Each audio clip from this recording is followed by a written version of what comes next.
As a fourth-generation entrepreneur and business owner, I know the grit and grind that it takes to run a business. With ChingonSA, we're capturing stories from other local business owners and community leaders to highlight them for you, our querido community of San Anto. From the culture, for the culture.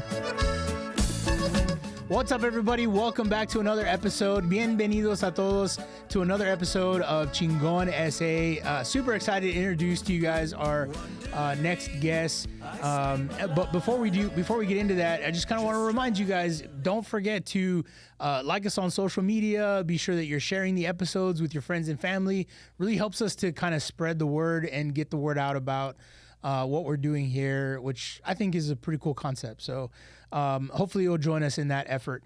But I am super excited to introduce to you guys, if you don't know her already, Cynthia Perez, owner and operator of Tacos al Carbon, which has a permanent location at 16900 Blanco Road. And they also have two other food trucks that we'll kind of talk about as well. But Cynthia is originally from Eagle Pass and came to San Antonio in 2006 to go to college at the University of Incarnate Word, where she met her husband and found love in Benjamin. And now you guys own the food trucks together. So we'll talk about that. And you opened up your first food truck in 2013, and kind of we were talking right before we started recording that I didn't even know that you guys had that other food truck, and I visited you guys a ton when you were downtown. So Cynthia, welcome to the show. Thanks for coming on. Thank you so much, Luis. I'm so happy to be here. Thank you for having me. This is a great podcast. Oh, thank you so much. Super excited. Congratulations on your podcast. Thank you.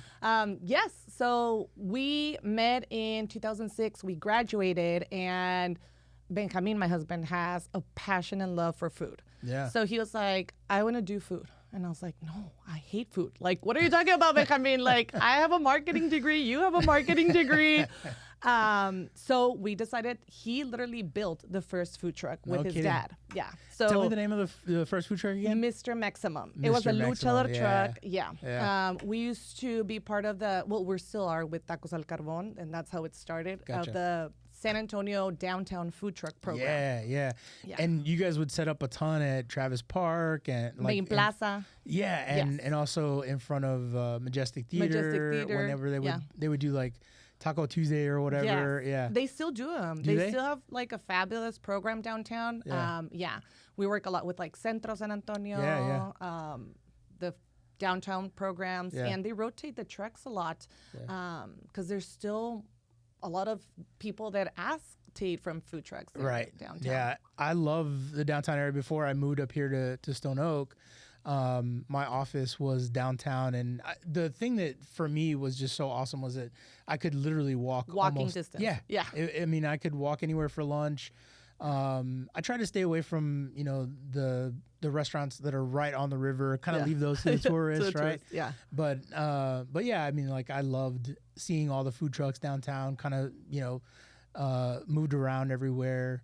So yeah, that's really cool. So what gave you the inspiration for changing from Mr. Maximum to Tacos al Carbon? What was the transition there? I was born in Eagle Pass, Texas. So we literally only barbecued every weekend. That was our to-do thing. Carnita asada, backyards, family reunions, friends. That's what we used to do. And my husband, being from Mexico City, he loved tacos. Yeah. And he was like, we should incorporate both ideas. And he lived in Mexicali for a while. So he was like, we should do like a Tijuana concept tacos. Okay. And then just give it a home feeling. Yeah. Which is what we're doing with this new concept. It's barbecue, sizzle, charcoal. It's like the real feel of the carne asada. Yeah. But you don't have to clean up the mess, basically. I love that. That's awesome. So when did you guys switch to this new concept? In 2023, we decided to open up Tacos al Carbon, and we had a location in San Pedro. Oh, okay. So we had a food truck outside, and we just had like a seating area in San Pedro. A year after our lease ended, and it was just kind of those things where the people operating the building they just wanted to increment the lease, and sort of thing. So we decided to take out the food truck from there and then move it right here to our location in Blanco. On Blanco. We're inside DSP, the golf range. Yeah.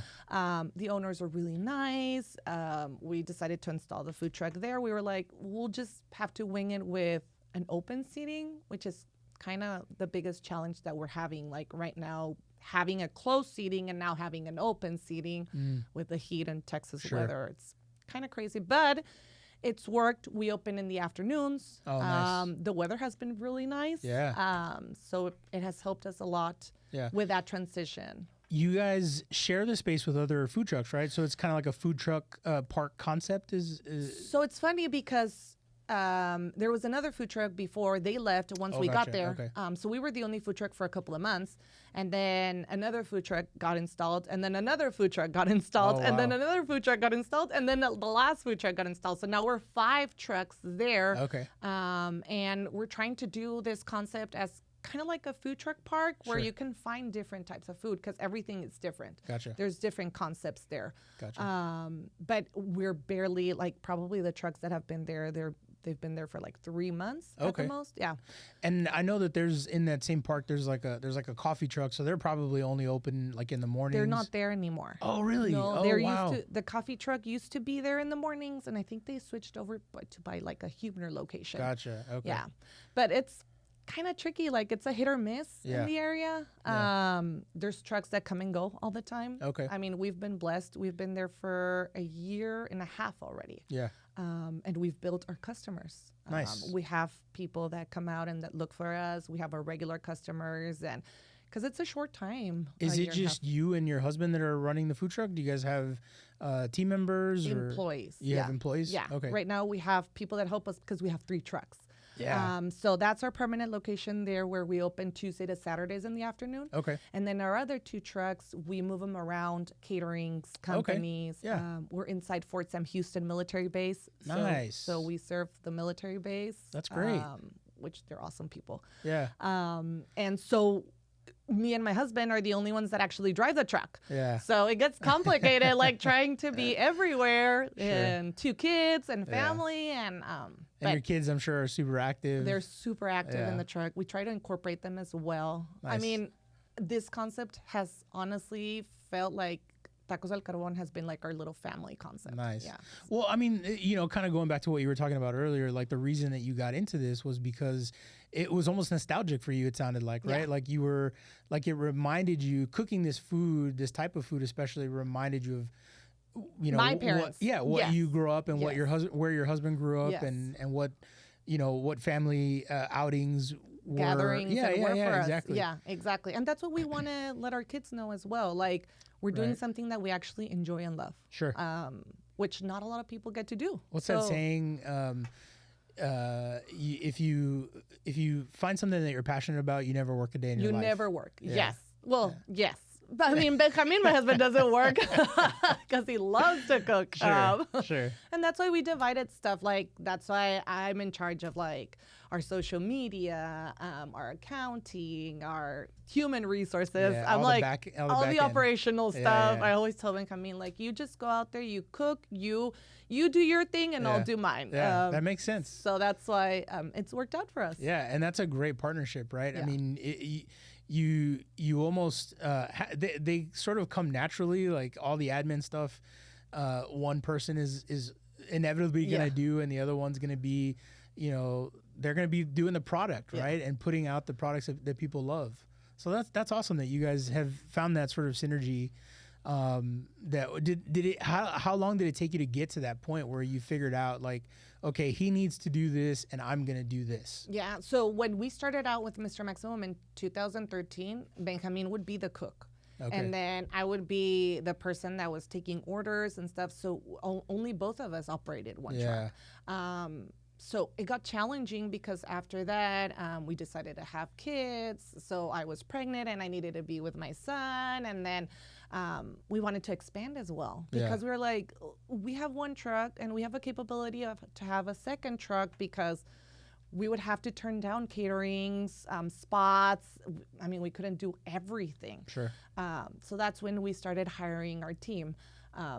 And it got, I think in the restaurant business, everybody would agree with me. It just employees, the rotation of employees is like the hardest thing to have. Yeah. So you're hiring and then you're training, and then at the same time that you're finished on training, that person already left. And then, so that's been like the hardest thing the challenge, the hardest thing that we've had to deal with. But the last year and a half that we moved to Blanco, that was like our priority. We're gonna make a solid team. How do you combat that, right? Because so like I'm thinking a traditional restaurant with a permanent location, they have employees that probably live in the area and they kind of know where they're going to every day, as opposed to kind of like what you're talking about, where you're moving the 2 trucks from location to location. The employees might not know where they're going every day, so it's different every day, right? And then the food truck business, like,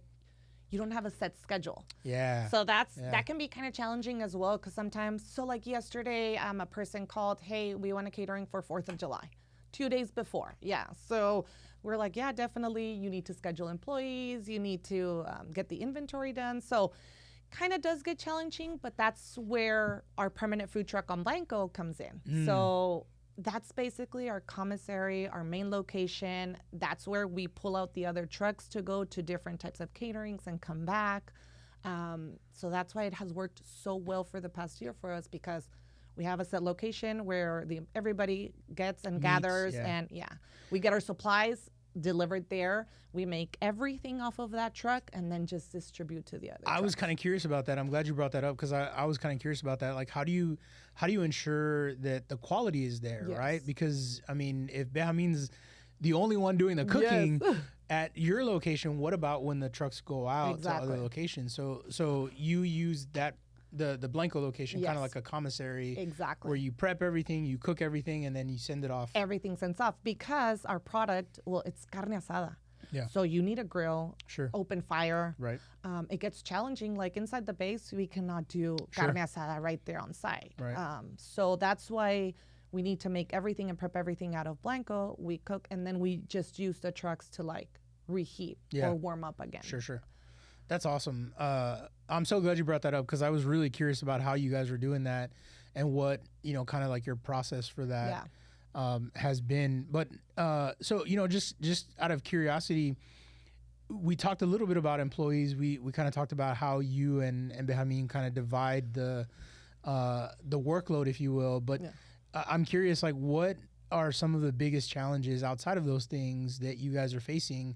Because one of the things that I think about when I think about a traditional restaurant, I'm curious, actually, before we get into that question, I'm going to go down this whole other rabbit hole.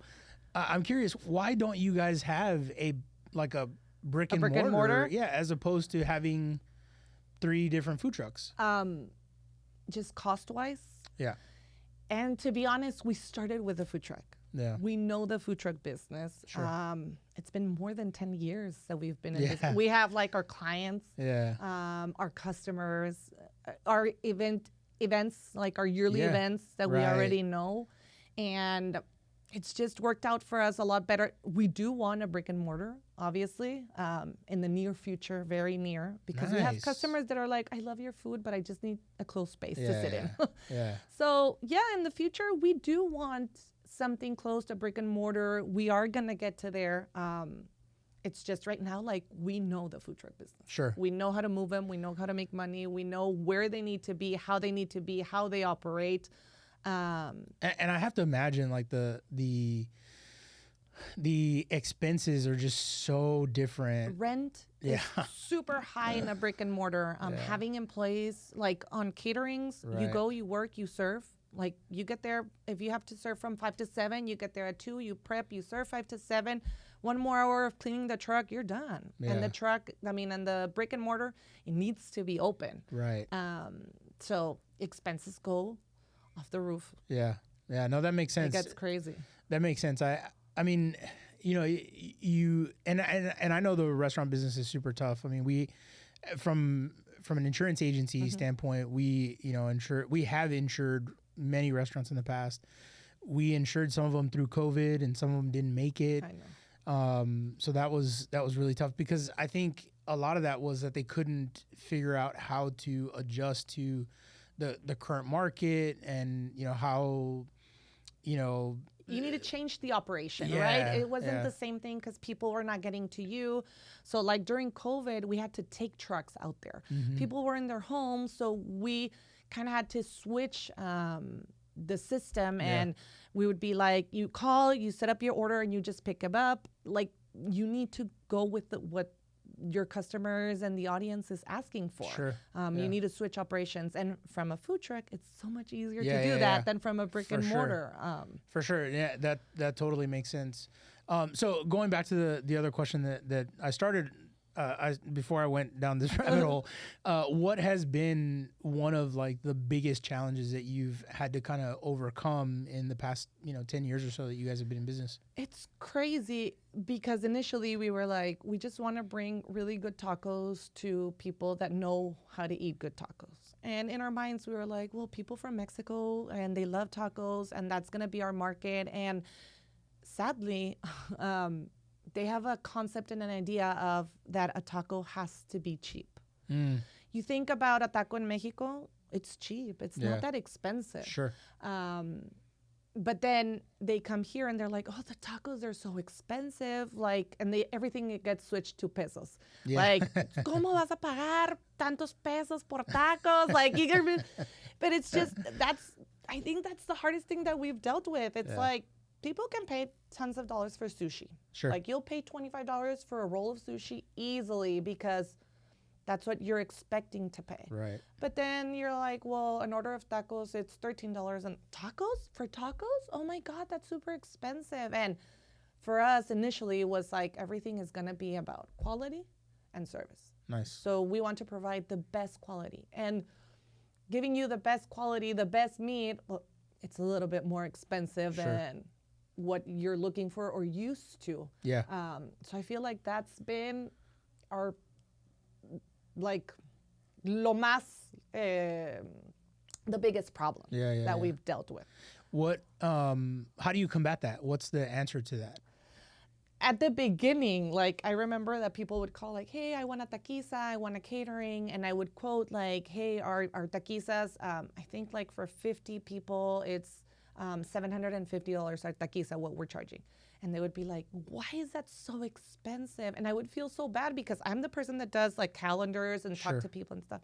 And I would tell Benjamin, it's because they're telling me that it's so expensive. No, like, let's just do it a little bit. And then Benjamin, my husband was like, you need to believe in what you're putting out. Sure. Yeah. You need to let and educate people that our product is not going to be cheap because they're paying for high quality and good service. Right. Like, you're getting what you're paying for. Yeah. If you want something really cheap, there's a lot of Other smaller options out there. caterings options that they maybe reheat meats, or they do other systems that works for them, and that's awesome. But Tacos al Carbon, this is our concept. Yeah. This is what you're paying for. You're always getting quality, you're always getting good product, and you're always getting a good flavor. Yeah.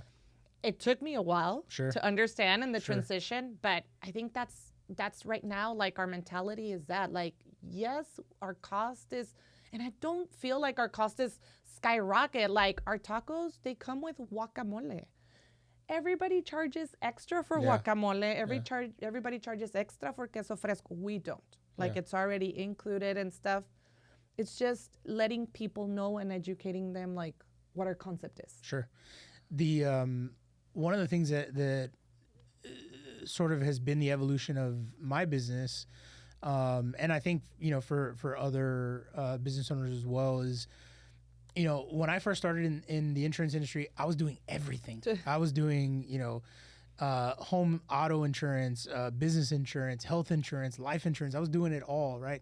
And as I sort of matured as a business owner and realized that I couldn't provide quality service, like you were talking about providing quality product, I wanted to provide high quality service, and I wanted to be an expert in my industry.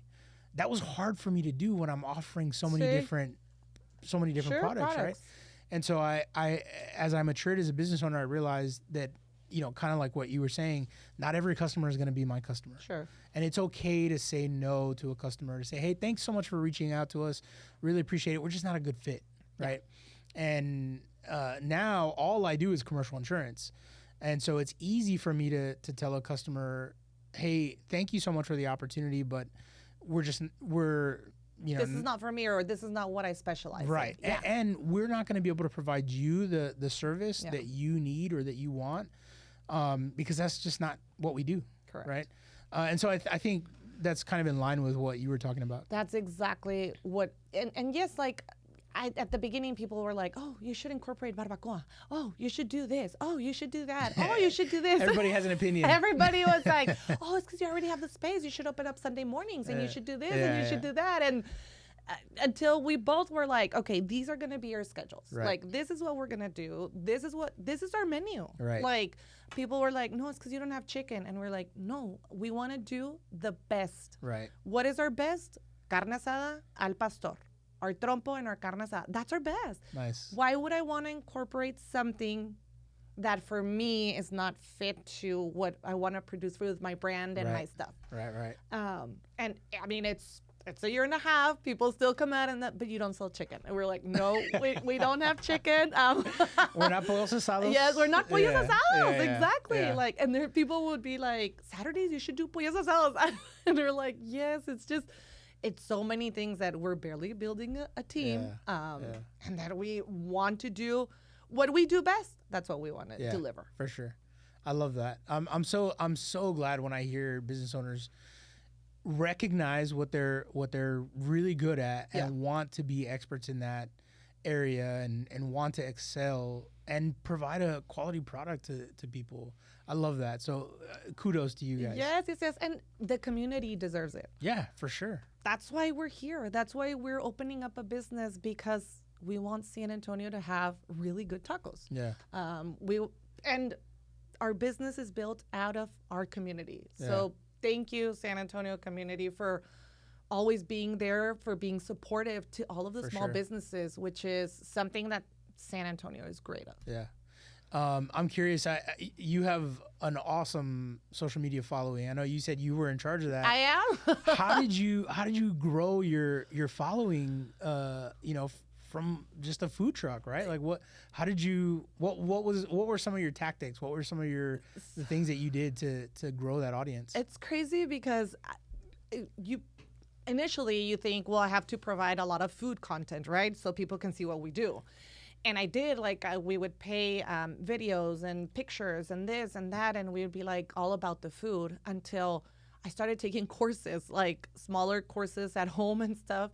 And I was like, people is all about curiosity. And I'm like, so I'm going to switch a little bit to like curiosity. Honestly, I just incorporate family stuff, how we actually do stuff, a little bit of funny humor, which I was totally opposed to. I was like, no, our Instagram has to be about our food. Like, people want to go into our blog and just see our food. But I mean, in order for people to actually engage and want to come out to your truck, it's all about curiosity. Social media, it's all curiosity. Like what you're doing good, what you're doing bad, what you're going to do, what you don't do. Like, it's crazy, and our followers skyrocketed. Yeah, that's awesome. I know one of the things that made me reach out to you was you did one of those videos, and it's a trend that's going on where what was it? Something about the stresses of being a food truck owner, and you have a knife in your hand, and you kind of you're like, And only people that are like in the restaurant and food industry can relate. Sure. Because there's like days where you're like, seriously, please, day be over. It's like literally ups and downs, which is crazy. And at the beginning, I was like, no, Benjamin, we're not going to do food because this is so like unstable. Right. Like sometimes you're doing really good and then boom, the business goes down like in December. I feel like every restaurant, like towards December, January, everybody's back from vacation. Everybody spent a lot of money, so nobody's going out, and it just hits you right at the like first year or something. You're like, oh my god, like what am I going to do? Because now we don't have that same fluctuation in customers. Right.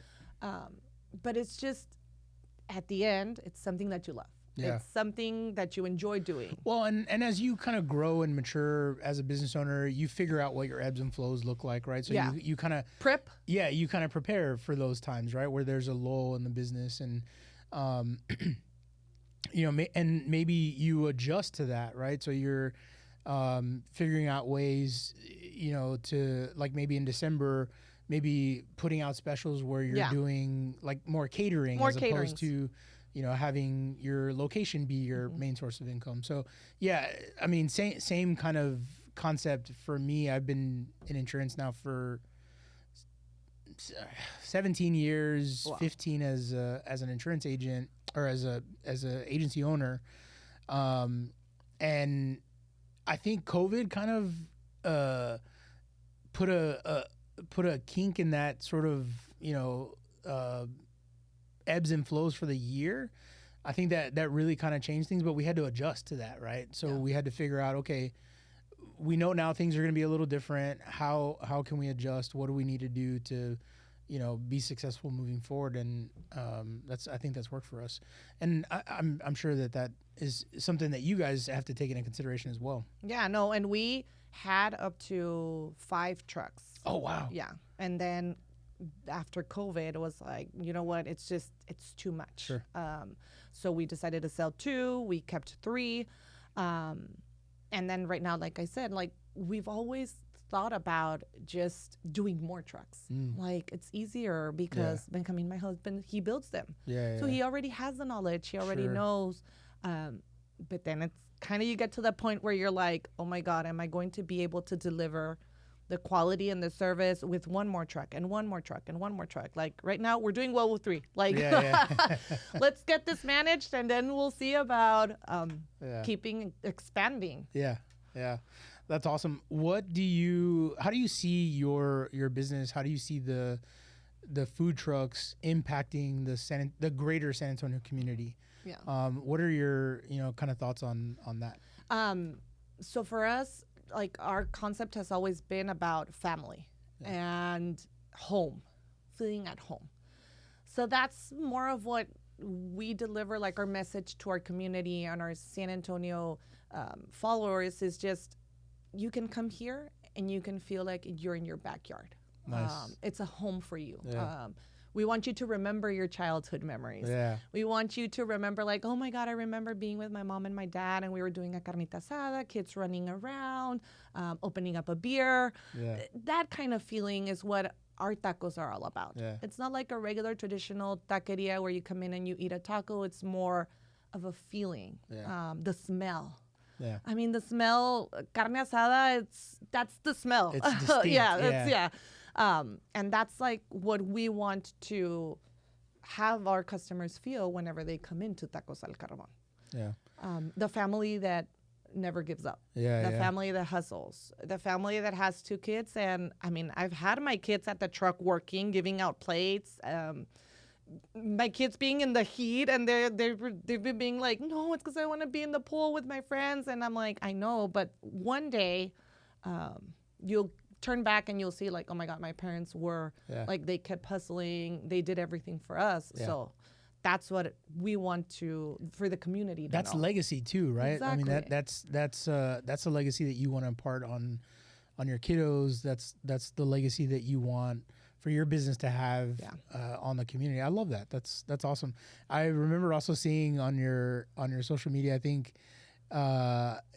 your son might have been sick or something like that, and you brought him to work. He had surgery. Oh, that's so Monday they took, like, his tonsils out. He had 70% blockage in his nose, so he couldn't breathe anymore because he had a lot of allergies. And the doctor was like, he needs to have, like, full recovery at home, blah, blah, blah. And I'm, like, taking a video, like, my son just had surgery 2 days ago, but the food trucks need to roll. Like,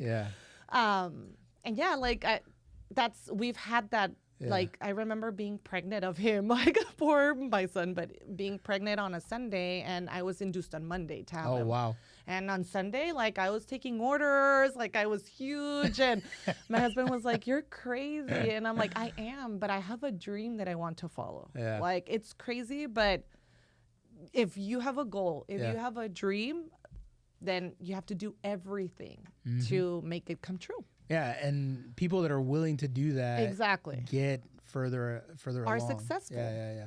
There's sacrifice that comes with it, right? Yes. Yeah. In everything industry, I bet on your industry, there's a lot of sacrifices as well. More because, you guys work 7 days out of the week. I think like you're always on call, or you're always have to be available. Yeah. Yeah, fortunately, I'm in a position now where I don't have to be available 7 days a week, right? There are boundaries that I can put in place, but I remember those days where I was, available to my clients all the time, and I would tell them, "Here's my cell phone number. Call me anytime," right? But yeah, because I've been doing this so long, because we have a team in place. Just like you, exactly. Thankfully, I don't have to be available 24/7 anymore. But kind of looking back, I'm always curious, other business owners' perspective. What's one lesson that you wish that you would have learned earlier that would have kind of helped prepare you and propel you forward? I feel like if me and Benjamin could let go of more stuff, that's like the biggest lesson. I know that we would have done a jump where we could have expanded a lot more faster. Yeah. We're super like aprensivos, like controlling. We want to have the control of everything. Yeah. Like I feel like there's somebody that comes in and they're like, I'm gonna do a social media video. No, don't touch my social media. Like no, like I have my ideas and this and that. And Benjamin up until today, like he's like, I'm gonna be there at the truck at 7 a.m. because tengo que hacer todos los marinados. And I'm like, why don't you just teach the person that's there how to do the marinado and you can no. Like, nobody can do it as good as So they're not gonna do it with the same love and passion that I do it. That has been like the hardest thing that we've learned. Like you need to let go. Like we used to be there all the time, and now like we have a really good team that we depend on. I know, and I vow for my team that they give quality. They do great at customer service. And I know that they're doing a really good job. Like, I know that they're doing what I would be doing at that point. Yeah. But we'd still like to be there, and we're like supervising. And then I go, Benjamin, honestly, we don't have to be here. Like, we could do other stuff. Like, and I mean, it's been hard, but I think that's the whole point of building up a team, right? Is that I think as a business owner, the goal should be to work yourself out of a job. Exactly. Right? Like you don't want to have to be doing everything all day, Yeah, because if not, why do you have employees for? Right. That's like the whole thing. Like, and we've gotten to like so many pláticas with people that are like, well, if you keep on controlling and if you don't divide work, like it's not a reliable or a good job. Plus, it's not good for you, your person, right? Your health, you've got to take care of all that. Exactly. Because I get it. You as a business owner, you want to take care of your customers. You want to take care of your team members. But if you're not taking care of yourself, ultimately, mentally, physically, spiritually, all that stuff, you can't be there to take care of the other people that you want to take care of. Exactly. Yeah, no, I totally get that. And I appreciate when business owners recognize that and consciously decide, I gotta let go of this thing. Also choose your battles, right? Like, I mean, it's you don't need to be there chopping up cilantro and onions and all that kind of stuff. Somebody else can do that. Exactly. Like, but it was like to chopping limones. Like Benjamin was like, no, it's not supposed to be chopped that way. It's supposed to be. I'm like, oh, you can teach people. Right. Like you can teach people. Like let it go. Yeah, I love that. What do we talked a little bit about it earlier, but in terms of legacy, what ultimately do you want your legacy to look like? What do you want to see the legacy for Tacos al Carbon be for the community, for your family, for your business?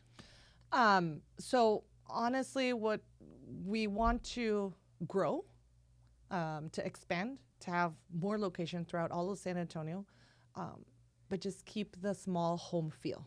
Because I feel like a lot of businesses that start out as a mom and pop shop and they grow and then you're just like, oh, it's already all commercial.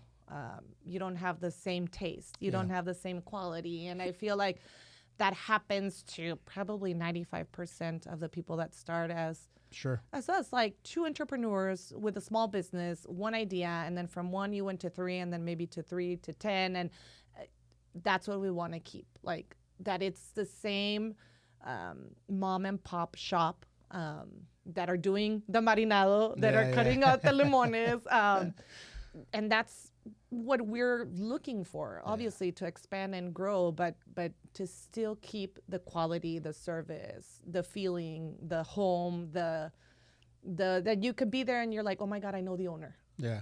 That's what that's our legacy, and that's our ultimate goal. Last year we were so blessed to be part of the San Antonio Spurs, their HEB culinary program, and we were there. Like, it was huge for us because it opened up a lot of opportunities for us. Absolutely. And we liked it. So we were like, we want to be here permanent. We want to be at the Alamo Dome permanent. We want to be at the San Antonio FC stadium permanent. Like, we want everybody to know. Like, you'll turn around and see our logo and you'll be like, oh my God, I know who they are. I know the owners. I see them. They're still purchasing. They're still... That's our legacy, and that's our ultimate goal. That's beautiful. Yeah, I love that. Cynthia, thanks so much for coming on the show. It's been a super fun conversation. I wish nothing but success for you and Benjamin. I'll be honest with you. I haven't been to the Blanco location.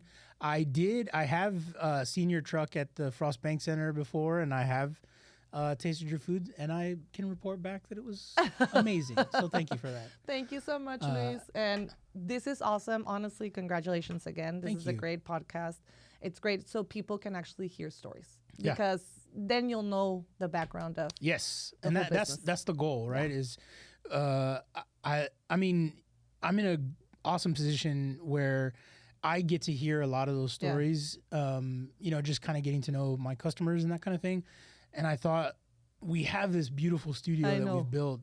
Why not use it to, elevate that platform for small business owners like you to tell their stories? And I love hearing them. I know other people love hearing about them. They just don't get, they just don't have that opportunity. Right. And so, that's what ChingonSA is all about.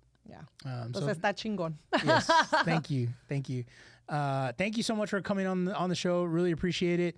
Guys, if you haven't yet been to Tacos al Carbon, the address one more time is 16900 Blanco Road, kind of a little bit closer to 1604. 1604 in Blanco, yes. Yeah, 1604 in Blanco.